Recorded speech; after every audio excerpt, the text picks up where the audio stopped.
오늘의 사연 시작합니다. 안녕하세요. 작년에 중학생이 된 아들 하나 키우고 있는 40대 여성입니다. 그리고 현재 남편과 이혼을 하기로 결심한 예비 싱글맘이기도 하고요. 지금도 남편과 시어머니는 제가 돈에 환장해서 이 난리를 치는 거라고 욕하는데 아마 제 이야기를 들어보시면 100이면 100, 열이면 열 그게 아니라는 걸 아실 수 있을 거예요. 그래도 사는 동안 몇 번이나 우리 아이만 생각하면서 이혼만큼은 피하고 싶었습니다. 적어도 대학에 들어갈 때까지만 겉으로라도 사이좋은 부부인 척 연기하며 살아볼까 하는 생각도 했었거든요. 아무래도 부모가 이혼을 하게 되면 아이 학업에도 당연히 지장이 생기겠지만 그것보다 안 그래도 정신적으로 민감한 아들한테 분명히 안 좋은 영향을 미칠 게 분명했으니까요. 하지만 그런 저의 마음을 알아챘는지 하루는 아들이 제 손을 꼭 잡으며 그러는 겁니다. 자기는 괜찮으니까 엄마 하고 싶은 대로 하라고요. 괜히 자기 때문에 참지 말라는 아들의 그 한마디가 저에게는 정말이지 큰 힘이 되었지요. 지인의 소개로 남편을 만났을 당시 남편은 작은 배달 전문 식당을 하고 있었고 저는 규모는 그리 크지 않지만 그래도 나름 이쪽 업계에서 상타치로 소문난 그런 회사에 다니는 직장인이었어요. 첫 만남부터 남편은 저에게 첫눈에 반했다 말하며 간이며 쓸개고 전부 다 빼줄 만큼 잘해주더라고요. 마치 남편에게는 이 세상이 저를 중심으로 돌아가는 게 아닐까 하는 마음이 들 만큼 하나부터 열까지 저를 아껴주고 그랬습니다.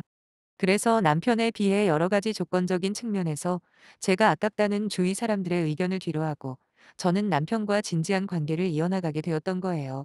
그러다 사귄 지 1년이 조금 지났을 무렵 훨씬 좋은 조건으로 스카우트 제의를 받았는데 하필 국내가 아니라 해외로 나가야 하는 상황이었거든요. 남편도 물론 사랑하긴 했지만 그때만 해도 저는 사랑보다 일이 먼저라고 생각했었기 때문에 결국 이별 통보를 하게 되었지요. 하지만 남편이 자기가 하던 식당을 접고 저를 따라온다는 겁니다. 사실 남편의 제안이 너무 부담스러우면서도 한편으로는 나를 이렇게까지 좋아하고 집착해주는 존재가 있다는 것에 감동하기도 했네요. 직장인으로서의 제 미래와 남편 사이에서 깊은 고민을 하고 있을 때 마침 저희 엄마가 허리 수술을 하게 되면서 아주 자연스럽게 저는 한국에 남아있기로 결정해버렸습니다. 왜 울고 싶은데 뺨 맞는다는 말처럼 아마도 제 마음속 깊은 곳에는 해외로 나가는 것보다 남편을 잡고 싶었던 것 같아요. 아무튼 그 이듬해 저희는 부부의 연까지 맺게 되었죠. 저는 그냥 원래 다니던 회사에서 조금 더 나은 계약을 하고 남편 역시 기존에 하던 식당을 이어나갔습니다. 그리고 어찌 보면 가장 중요하다 할 수 있는 벌이는 이미 남편을 처음 만났을 때도 제가 미세하게 더 벌고 있는 상황이었다 보니 남편에게 딱히 큰 기대를 가지지는 않았어요. 실제로 식당을 시작한 지 2, 3년밖에 안 되기도 했고 시간이 지나면 제 궤도에 오를 거라 믿었지요. 근데 어쩐 일인지 세월이 지나도 남편의 벌이는 나아지질 않는 겁니다. 그렇다 보니 제 월급에서 상당 부분이 생활비로 지출될 수밖에 없는 환경이었지요. 참고로 지금이야 반반 부담이니 생활비를 각출해서 쓰니 하는 부부들이 많지만 10여 년 전만 하더라도 그게 그렇게까지 흔한 일이 아니었거든요. 근데 장사가 잘 안 돼서 돈을 많이 못 번다는데 제가 어쩌겠습니까? 언젠간 빛을 보겠지 하는 희망만 안고 그냥 그러려니 하고 살았지요. 그래도 그때만 해도 월 300은 꾸준히 가져왔던 것 같은데 지금부터 3년 전쯤 그러니까 우리 아들이 초등학교 3학년 올라갈 때부터는 그마저도 생활비가 100만 원 남짓으로 줄더군요. 그리고 딱 공교롭게도 그 무렵 아이가 미술에 재능을 보이기 시작해서 교육비로 돈이 왕창 들어가야 하는 시점이었거든요. 어쩔 수 없이 저는 남편이 가져다주는 생활비에 대해 문제점을 제기했고 남편은 너무도 무책임하게 장사가 안 되는 걸 자기더러 어쩌냐는 대답만 하더군요. 하다못해 말이라도 미안하다 신경 써볼게 라고 해줬으면 저도 그렇게까지 마음이 상하지는 않았을 텐데 내가 돈이 없다고 하면 네가 뭘 어쩔 건데 라는 식으로 나오니까 순간 욱하게 되더라고요. 아니 순간이라고 표현은 했지만 지금 생각해보면 언젠가 사정이 나아지겠지 하며 스스로 마음을 달래온 게 수년이었으니 그런 모든 쌓여있던 게 그때 터져버린 게 아닌가 싶기도 해요.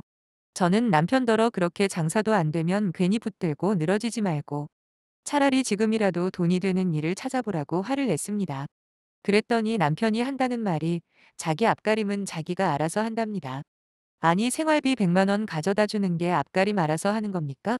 그렇다고 제가 뭐 월 1000만 원씩 벌어오라고 하는 것도 아니고 다른 집 평범한 남편들처럼 200에서 300만 가져오라고 하는 건데 이게 과연 무리한 요구를 하는 거냐고요. 그날 일은 내 앞에서 싸우기 싫은 제가 양보해서 어찌어찌 마무리가 되었지만 이후로도 생활비로 인한 다툼은 끊이지를 않았죠. 그리고 그 내용이 너무 구질구질하고 궁상맞다 생각해서 하다못해 친구나 친정에도 마음 편히 털어놓지 못했어요.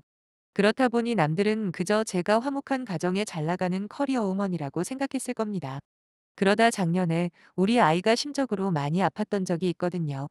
자세하게 말씀드릴 수도 없고 그러고 싶지도 않지만 학교 친구들 간의 문제였고 엄마인 제 손길이 절대적으로 필요한 상황이었다고만 말씀드릴게요. 사실 우리 아들 성격이 워낙 활발하고 사교적이라 다른 건 몰라도 그런 종류의 문제는 없을 거라 자신했었다 보니 당시에 저 역시도 얼마나 큰 충격을 받았는지 모릅니다. 마음 같아서는 아이 옆에 항상 있어주고 싶었지만 회사 생활을 유지하면서 아이 케어를 한다는 게 힘에 부치는 정도가 아니라 아예 불가능하더라고요. 그렇다고 아빠가 제 역할을 해주는 것도 아니고 할 수 없이 저는 과감하게 회사에 사표를 던져버렸지요. 돈이나 직장 문제는 나중에라도 복구할 수 있지만 우리 아이 마음속의 그 상처는 그때가 아니면 치료가 불가능하다 판단했거든요. 그런 상황인데도 남편이라는 작자는 생활비랍시고 가져다 주는 돈이 여전히 100만 원 이상 넘지 않더군요. 제가 회사를 다닐 때라면 몰라도 지금은 내 수입이 완전히 멈췄는데 도대체 이걸로 어떻게 생활을 하라는 거냐 따지면 남편은 그동안 그렇게 돈 잘 번다 자랑을 할 때는 언제고 비상금 하나 안 모았냐 도리어 저를 탓하는 겁니다. 아니 세 식구 기본 생활비에 아파트 관리비부터 보험료까지 이것저것 돈 들어갈 데가 한두 군데가 아니잖아요. 당신이 얼마나 가져다 줬는지 생각해 보라고 장사한다는 사람이 그 정도 계산도 안 되냐고 따졌지요. 참고로 그동안 제가 번 돈을 전부 다 생활비에 쓴 것도 아닙니다. 일정 부분은 재테크도 하고 있었고 집도 2번이나 넓혀서 이사를 했는데 아니 내가 무슨 자랑질을 했다고 저러는 건지 도저히 이해가 안 되더라고요. 뭐 남편한테 인정받고 싶거나 알아주기 바란 적도 없습니다. 단지 조금 더 나은 환경에서 아이를 키우고 싶은 제 욕심이었지요. 하지만 막말로 제가 남편 입장이었다면 적어도 자존심이 상해서라도 돈을 벌어다 줬을 것 같은데 남편은 제가 그 난리를 친 이후에도 별다른 변화를 보이지 않았습니다. 저도 이런 남편에 대해서 마음을 내려놓는 정도가 아니라 이때부터는 거의 포기 상태로 바뀌었던 것 같고요. 그냥 애 아빠니까 같이 산다 생각한 거고 그나마 100만 원이라도 가져오는 게 다행이랄까요? 어차피 기대하는 게 없으니 실망할 것도 없고 그렇게 저는 아이에게만 집중하며 시간을 보냈어요. 그러다 생각보다 빠르게 아이의 상태가 호전이 되면서 저도 다시 회사를 알아보기 시작했죠. 다행히 경력 단절된 기간이 그리 길지 않은 데다 현역으로 활동 중인 선후배들이 밀어주고 끌어줘서 재취업하는 게 크게 어렵지는 않았어요. 다시 회사라는 곳으로부터 월급이라는 들어오니까 솔직히 전과는 느낌이 완전히 다르더라고요. 뭔가 숨통이 확 트이는 느낌이랄까. 남편이 얼마를 가져다 주건 말건 내 힘으로 다시 사람답게 살 수 있겠다는 안도감 같은 게 느껴졌지요. 그런데 제가 이렇게 아둥바둥 살면서 별의별 감정을 겪는 동안 남편이 딴 주머니를 차고 있었다는 걸 알게 되었습니다. 그것도 아주 우연히 말이에요. 평소에 저는 남편 방에 잘 들어가지 않거든요. 뭐 이유는 간단했습니다. 말 그대로 남편 방은 항상 돼지우리처럼 지저분했기 때문이죠. 처음엔 제가 몇 번이고 청소해주고 정리도 깔끔하게 해줬어요. 하지만 남편은 그럴 때마다 오히려 저한테 짜증을 내길래 그 뒤로는 아예 손도 안 대고 관심도 안 가집니다. 그런데 하루는 제가 급하게 컴퓨터를 써야 하는 상황이었는데 하필 제 컴퓨터가 먹통이 돼서 도통되지를 않는 거예요. 그래서 어쩔 수 없이 남편 컴퓨터를 써야겠다 하고 남편 방에 들어갔죠. 그때 남편은 마침 샤워 중이어서 후딱 파일 몇 개만 보내야겠다 생각했는데 컴퓨터 화면을 딱 키자마자 웬 엑셀 파일이 떠 있는 겁니다. 무슨 숫자들이 잔뜩 보이길래 저도 모르게 자세히 살펴봤고 곧이어 저는 기겁을 할 수밖에 없었네요.